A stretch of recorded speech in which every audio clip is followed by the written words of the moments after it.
And more drive-through testing sites are now open here in Maryland, including at Pimlico, where they are waiting for tests to arrive. WJC's live there now. Paul Gessler explains how it will work. Paul. Well, Vic, Mayor Young was pretty frustrated in that briefing about an hour ago. He said basically Pimlico here, as you see, it's ready to launch, but they are waiting on those test kits. Look at what the National Guard has already set up here in the parking lot on the southwest corner. City officials hope that means by week's end they will be testing, but 2 other vehicle emissions inspection sites converted to drive-through COVID-19 testing earlier today.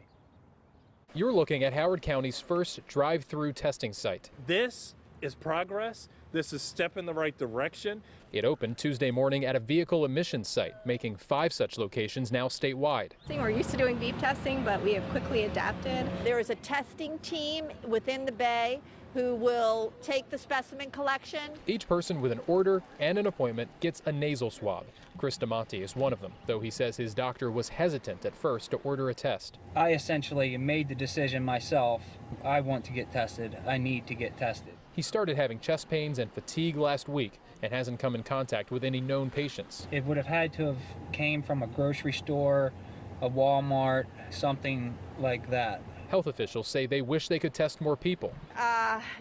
We know testing is limited. We've been hearing that, and it remains limited. They can test up to 68 people a day here. Tuesday, they have 30 appointments to start. There are people who are displaying those symptoms whose healthcare professional would recommend them for testing, but we have insufficient testing. As a healthcare provider of more than 30 years, I'm not used to not having the tools that I need from a public health perspective or when I practiced. Those tools include more tests, PPE, and eventually a vaccine. Until then, those with symptoms will continue to have to advocate for the limited tests available. This whole thing has been very frustrating.